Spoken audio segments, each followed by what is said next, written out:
নমস্কার বন্ধুরা, আমার পাকশালাতে আপনাদের সবাইকে স্বাগত। আজকে আপনাদের আমি তৈরি করে দেখাবো খাসির মাংসের একদম পাতলা ঝোল। এই গরমের মধ্যে বাচ্চা বড় সবাই খেতে পারবে, শরীর খারাপ হবে না। খুব হালকা করে রান্না করব, খুব কম মশলা দিয়ে। এবার আমি মাংসটা ম্যারিনেট করে রাখছি। প্রথমে আমি দই দিলাম, 150 মতো দই দিয়েছি, 100 একটু বেশি।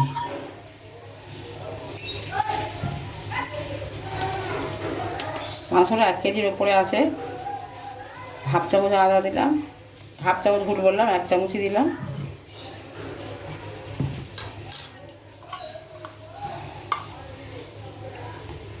এক চামচ আর একটু রসুন দেবো।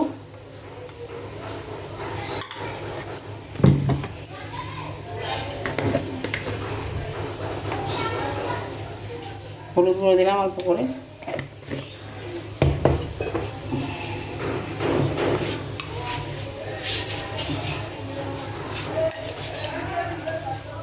কাশ্মীরি রেড চিলি পাউডার দিলাম, এই চামচটার 1 চামচ দিলাম।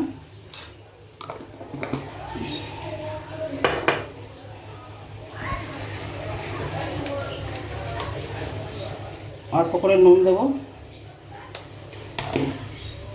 নুন দিয়ে ম্যারিনেট করলে মাংসটা তাড়াতাড়ি সিদ্ধ হবে।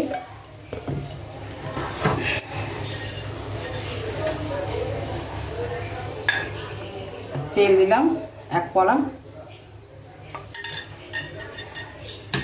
তেল দিয়ে ম্যারিনেট করলে মাংসটা খুব মোলায়েম হবে। এবার আমি হাতে করে মেখে নিচ্ছি ভালো করে।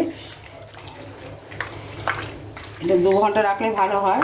আপনাদের যেরকম সময় থাকবে সেরকমভাবে রাখবেন। আমার বেশি সময় নেই, আমি আধ ঘন্টা রাখবো।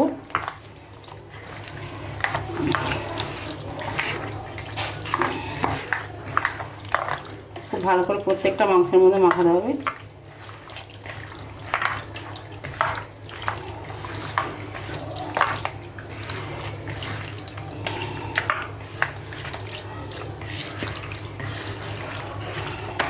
ভালো করে মাখানো গেছে, আমি চাপা দিয়ে এবার রেখে দেবো আধ ঘন্টা।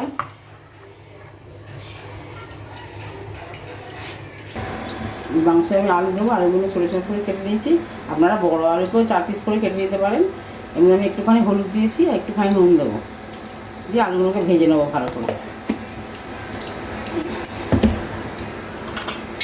কড়াই তেল গরম করতে দিয়ে দিয়েছি।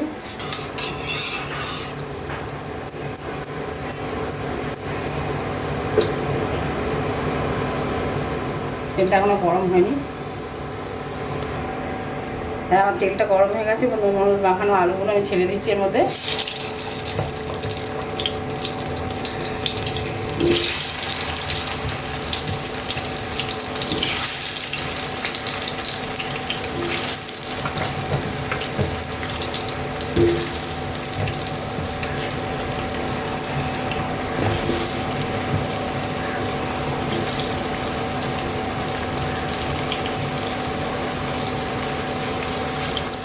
আলুগুলোকে আমি খুব ভালো করে ভেজে নেব।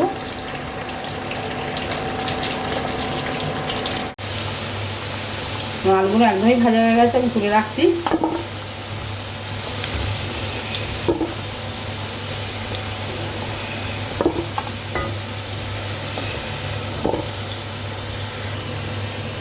এবার আমি ফোড়ন দিচ্ছি। অল্প 5টা ছোটো এলাচ দিয়েছি, 6টা 7টা লবঙ্গ দিয়েছি, একটা বড় এলাচ আর 4টে দারচিনি স্টিক।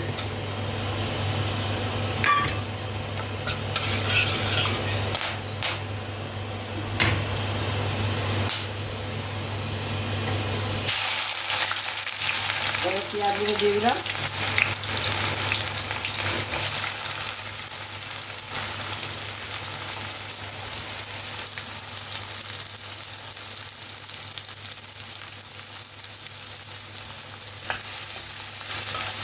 পেঁয়াজটা আমি খুব ভালো করে ভাজিয়ে নেব। একদম লাল লাল না হলে ভালো করে ভেজে নিই, তারপর আপনাকে দেখাচ্ছি। পেঁয়াজটা একদমই ভাজা হয়ে গেছে। এবার আমি ম্যারিনেট করে রাখা মাংসটা দিয়ে দেবো এর মধ্যে।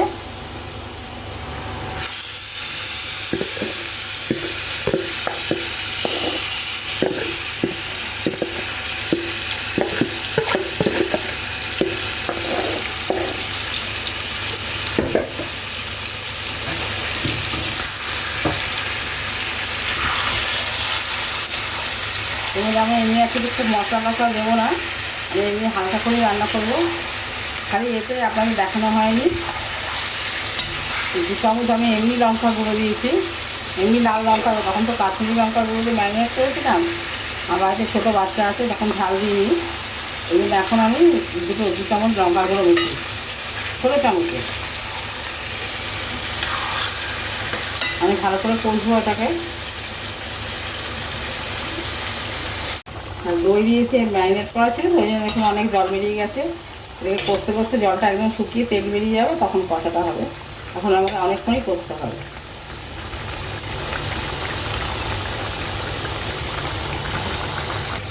আর মাংসটা প্রায় কষা হয়ে গেছে, আর 1-2 মিনিট কষবো। এমনি আমি নুন দিয়ে দিচ্ছি আন্দাজ মতো, তখন আমি ম্যারিনেটের সময় অল্প নুন দিয়েছিলাম, সেই বুঝে নুনটা দেবো।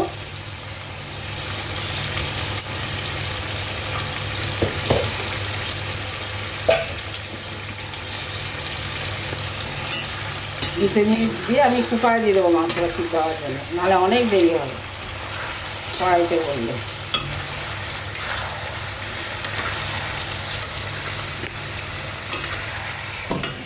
এবার কুকারে দিয়ে দিচ্ছি, একদমই কষা হয়ে গেছে, দেখুন তেল ছেড়ে দিয়েছে, কালারটা খুব সুন্দর হয়েছে।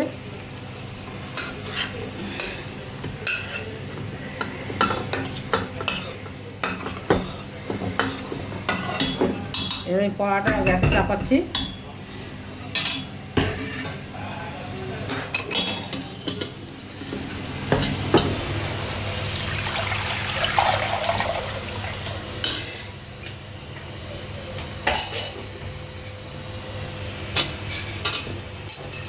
এটা অনেক মশলা লেগে আছে, তাই জন্য একটা উনুনে দিয়ে দিলাম গ্যাসে।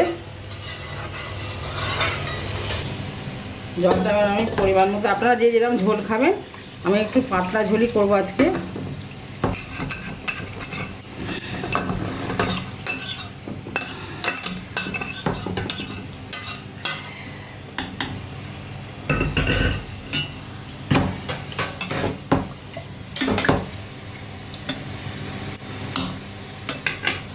এখন আমি আলুটা দেবো না, 4টে সিটি দেওয়ার পর আমি আলুটা দেবো।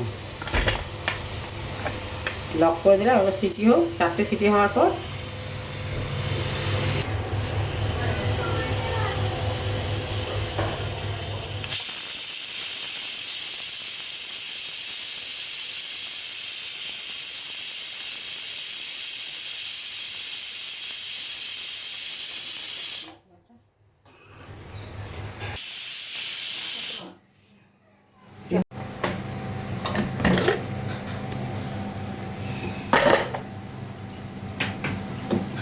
চারটে সিটি দিয়ে নামিয়ে নিয়েছি।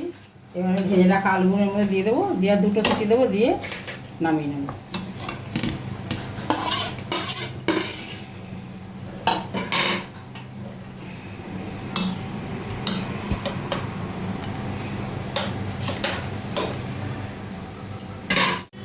আর মাংসটা নামিয়ে দিয়েছি, কুকারে ঢাকটা খুলে দিয়েছি। সবার শেষে আমি এই অল্প একটু গরম মশলা দিয়ে দিলাম এর মধ্যে, আর দেবো না, 1/2 চামচেরও কম দিয়েছি। এবার পরিবেশন করে আপনাকে দেখাচ্ছি।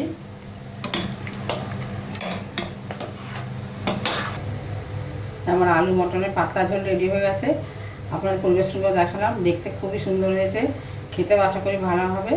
আমি যেরকম রান্না করলাম মনে করে রান্না করবেন, আপনাদের ভালো লাগবে। ভালো লাগলে লাইক, শেয়ার, কমেন্টস করবেন। আর কমেন্টসের মাধ্যমে অবশ্যই জানাবেন আপনাদের রান্নাটা কেমন লাগলো। আর ফেসবুক থেকে দেখলে ফলো করবেন, ইউটিউব থেকে দেখলে সাবস্ক্রাইব করবেন। আপনারা সবাই ভালো থাকবেন, সুস্থ থাকবেন। ফিরে আসবো অন্য কোনো রেসিপি নিয়ে। নমস্কার।